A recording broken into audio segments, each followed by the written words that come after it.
Kamu berdiri di sebuah ruangan yang megah dan sunyi. Rantai emas yang berkilauan melilit pergelangan tanganmu. Kamu pernah berpikir itu adalah hadiah, sebuah simbol status dan pencapaian. Tapi coba tarik sedikit. Kamu akan merasakan beratnya, dinginnya logam yang menempel di kulitmu. Ini bukan perhiasan. Ini sebuah sangkar indah yang dibangun dari janji-janji, validasi, dan ilusi keamanan. Mereka memberimu segalanya, kecuali satu hal. Kamu telah menghabiskan waktu bertahun-tahun di sana. Kamu meyakinkan dirimu bahwa kamu bahagia, bahwa kenyamanan ini sepadan dengan... Ini adalah kebohongan yang paling berbahaya. Kebohongan yang kita bisikkan pada diri kita sendiri saat kebenaran terlalu menyakitkan. Untuk dunia modern terobsesi dengan mendapatkan uang, mendapatkan status, mendapatkan persetujuan. Kita diajari untuk berpegang erat, untuk tidak pernah menyerah. Kita memuji ketekunan. Kita mengagumi mereka yang bertahan dalam badai, tapi kita jarang berbicara tentang kekuatan yang datang dari pelepasan. Kekuatan untuk berkata, cukup. Kekuatan untuk membalikkan badan dan berjalan menjauh dari meja perundingan, dari hubungan yang berat. Inilah kebenaran pahitnya. Senjata terkuatmu bukanlah uang di rekeningmu atau jabatan di kartu namamu. Senjata terkuatmu adalah kemampuanmu untuk pergi, untuk menarik seluruh investasimu, emosional, mental, dan fisik, dan menghilang. Ini bukan tentang menyerah. Ini adalah tentang memahami nilaimu. Ini bukan kekalahan. Ini adalah manuver kekuatan yang paling pamungkas. Dalam psikologi, ada konsep yang disebut prinsip kepentingan paling rendah, principle of least interest. Prinsip ini menyatakan bahwa dalam setiap interaksi manusia, pihak yang paling tidak peduli dengan hasil akhir atau yang paling tidak terikat secara emosional adalah yang memegang kendali. Pikirkan tentang itu. Dalam negosiasi gaji, siapa yang punya kekuatan lebih? Orang yang sangat membutuhkan pekerjaan itu atau orang yang siap pergi? Dalam sebuah hubungan, siapa yang menentukan arah? Orang yang takut akan kesepian atau orang yang damai dengan dirinya sendiri dan tahu bahwa manipulator ulung memahami ini secara naluriah. Mereka tidak mengontrolmu dengan amarah atau agresi. Itu terlalu kentara. Mereka mengontrolmu dengan membuatmu merasa bahwa kamu membutuhkan mereka lebih dari mereka membutuhkanmu. Mereka menciptakan ilusi bahwa tanpanya duniamu akan runtuh. Mereka memberimu remah-remah, pujian sesekali, kebaikan yang diperhitungkan, cukup untuk membuatmu tetap berharap, cukup untuk membuatmu tetap terikat. Ini bukan kebaikan. Ini adalah strategi. Ini adalah kalibrasi yang cermat untuk memberimu sesedikit mungkin dengan imbalan sebanyak. Mari kita sebut dia Ilara. Elara adalah seorang seniman yang brilian tetapi jiwanya terperangkap dalam sebuah hubungan dengan seseorang yang... Sang kolektor tidak mencintai Elara, dia mencintai gagasan memiliki Elara. Dia adalah barang pameran terindahnya, permata dalam koleksi manusianya. Dia memuji bakatnya di depan umum, membangun sangkar emasnya dengan kekaguman orang lain.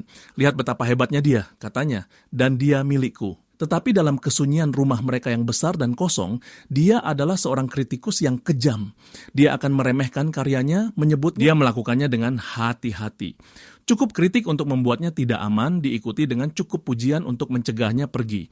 Sebuah Elara menjadi semakin kecil. Kreativitasnya yang dulu seperti sungai deras, kini hanya tetesan kecil. Dia takut untuk menciptakan, karena dia takut untuk pergi, karena sang kolektor telah meyakinkannya bahwa tidak ada orang lain yang akan menginginkannya. Bahwa dunia di luar dia telah menginvestasikan begitu banyak.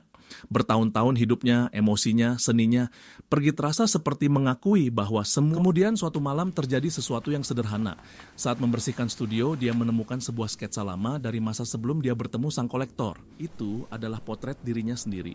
Di dalam gambar itu, matanya berkobar dengan api, senyumnya penuh percaya diri, dan garis-garisnya berani dan tanpa penyesalan.